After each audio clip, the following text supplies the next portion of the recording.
This idea of us comparing, and I'm bringing up the example of marriage, but it's not reduced to marriage. It's actually in all walks of life. And everything that we do, if there's something in our head which is making us compare ourselves to someone else and establish some sort of superiority. For some people, they're obsessed with their appearance. And so when they see someone else with lesser appearance, then immediately they size them up. Well, I'm a 9, they're more like a 4. And then this idea of constant comparison, then it starts shaping your thoughts and what you do with your life. And what your priorities are. All of that changes because now shaitan has been able to successfully make you obsessed with comparison. That thing that was so powerful that even obeying Allah disappeared because he's too consumed with that comparison. Even when Allah spoke to him directly and said, what prevented you? Explain yourself. Allah tasjuda idh amartuk. That you wouldn't do sajda when I commanded you. And he's so consumed with that, instead of apologizing, instead of recognizing that he's disobeyed Allah, he's still so consumed with that comparison. I'm better than him. You made me from fire. You made him from clay. Even though he recognizes Allah made. He says, well, you made, but you must have made me better. Clearly I'm better. And by the way, some people get this disease. And this disease afflicts Muslims. According to a lesson in Surah Al-Kahf, this particular disease I'm about to mention to you afflicts Muslims. Some people in their head have, if Allah has given you more, that must mean He loves you more. If Allah gave you better looks, if Allah gave you money, if Allah gave you fame, if Allah gave you knowledge, if Allah gave you ability that He didn't give other people. Some children some men and women have an ability, for example, to memorize the Quran. Other people don't. Other people, no matter how hard they try, they can't do it. But the one who has the ability to memorize and the one who doesn't starts thinking to themselves, Allah must think I'm better. That's why He gave me that talent. That's why He gave me that skill. Allah must think that I'm somehow more worthy of the success I have in business.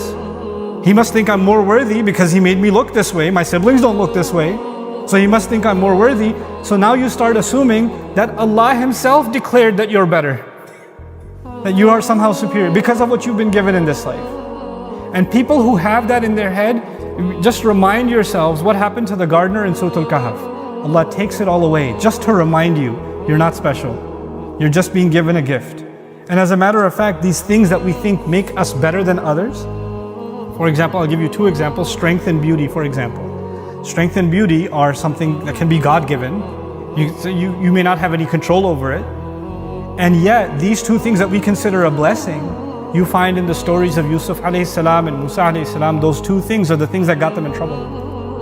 What you thought was a blessing actually turns into your biggest trial, right? So just because Allah gave you something, gave you a gift, it doesn't make you better than anybody else.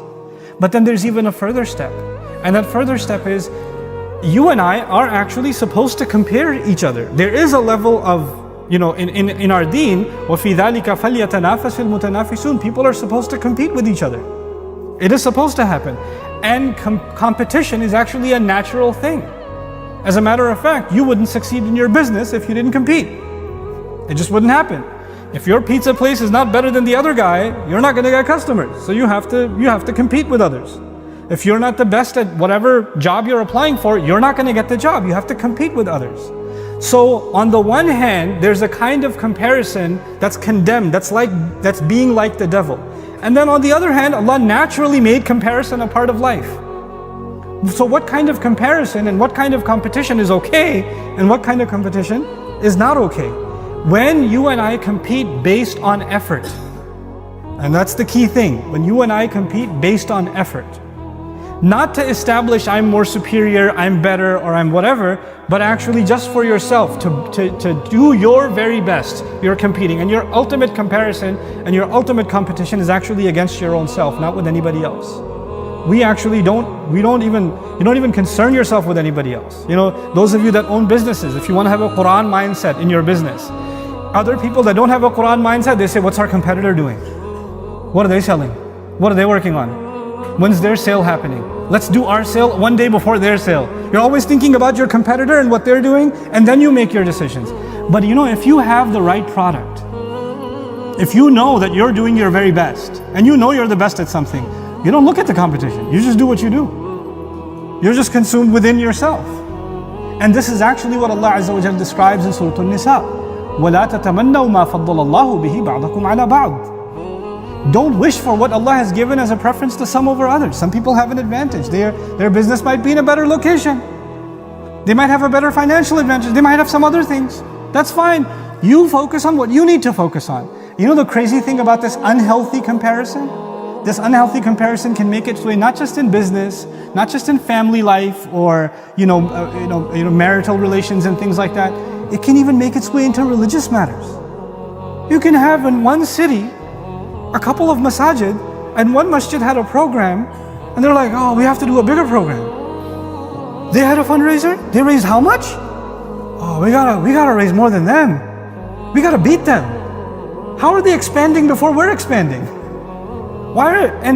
You better go attend their fundraiser, find out who attended their fundraiser, because we need to make those guys calls so that next time before they attend theirs, they attend ours and they write their checks so they have no more checks to write.